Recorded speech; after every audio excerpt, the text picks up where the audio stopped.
전략은 다 계획이잖아요. 그런데 계획에 빈칸이 있으면 어떡하죠? 자, 보통 이렇게 생각을 해요. 전략이 좋으려면 빈틈이 아예 없어야 하고 계획이 아주 빼곡히 채워져 있어야 한다고요. 하지만 사실 진짜 좋은 전략은 오히려 빈칸을 남겨두는 데서 나오죠. 그래서 우리가 가벼운 상상을 한번 해볼게요. 예를 들어서 회사에서 중요한 발표 자료를 준비했는데 중간중간 슬라이드에 빈칸이 있는 거예요. 좀 흥미롭죠? 저만 그런가요? 저는 이런 상황이 오히려 더 기대되고 생동감 있고 좀 가슴 설레게 하는 것 같아요. 근데 대부분 이렇게 생각을 하는데 빈칸이 만약에 있으면 '야, 이거 준비 제대로 한 건 맞아? 아니 모든 걸 다 채워야 되는데 왜 이렇게 빈칸이 많은 거야?' 하지만 전략에서는 생각이 달라지죠. 혹시 이런 각도에서 볼 수 있지 않을까 하는데요. 빈칸은 허점이 아니라 여백이에요. 그리고 그 여백이 힘이 되는 거예요. 우리가 사업이든 개인 커리어든 자주 착각을 하고 있는데 그게 바로 완전함이 힘이라는 거예요. 근데 모든 칸을 빠짐없이 촘촘히 채워야 안심이 된다고 느끼죠. 근데 현실은 다르죠. 여기서 핵심은 전략은 모든 걸 채우는 기술이 아니라 무엇을 비워둘지 않은 바로 감각이에요. 그리고 더 중요한 건 언제 어디에 그 빈칸을 남기지 않은 그거죠. 근데 그 빈칸을 그냥 비워두는 게 아니라 음 필요할 때 쓰기 위해 남겨둔 전략적 여지라는 거죠. 그래서 이런 감각은 사실 경험에서 나오죠.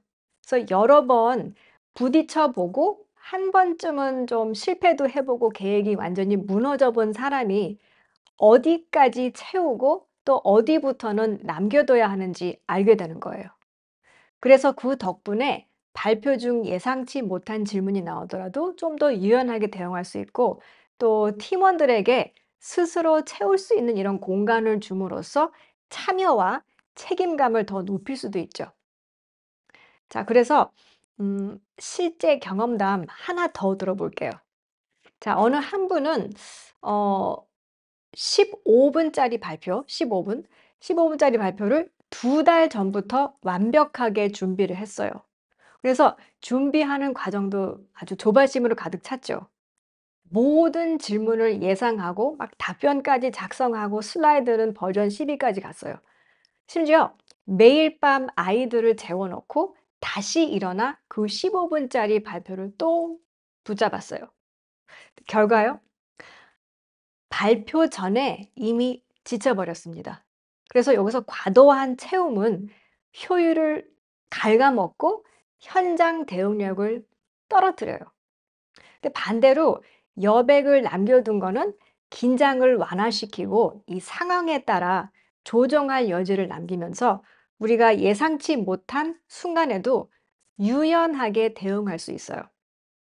이 빈칸 덕분에 전략이 살아서 움직이는 거죠.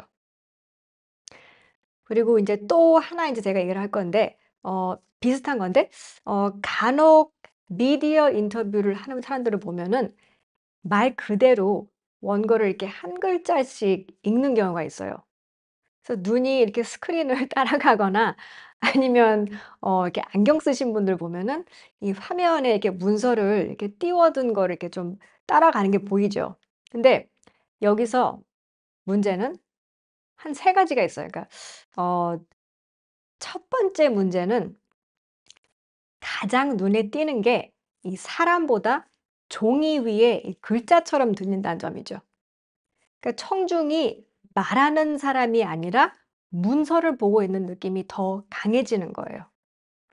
둘째는 이게 인터뷰잖아요. 근데 인터뷰는 리사이틀이 아니라 대화예요.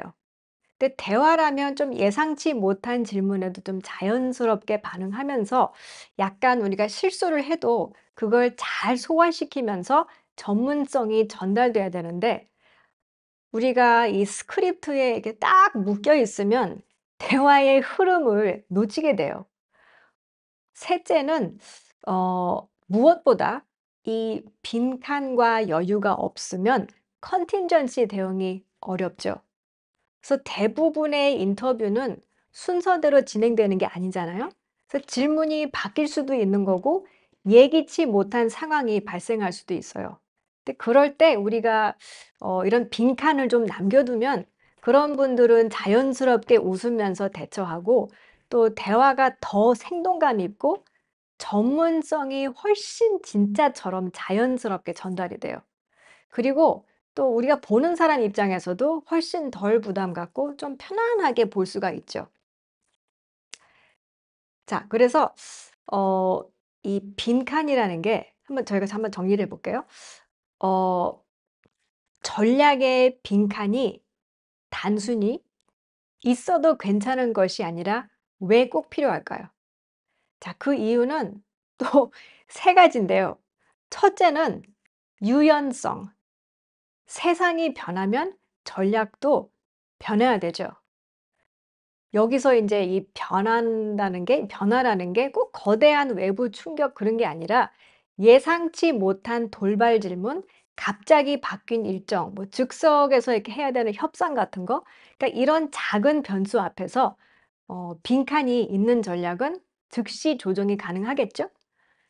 유리처럼 단단한 계획은 한 번 이렇게 금이 가면은 끝이지만 이 종이처럼 여백이 있는 전략은 접히고 펴지고 또 다시 맞춰져요. 그래서 무너지지 않고 필요에 따라 이 형태를 바꾸면서 살아남을 수가 있는 거예요.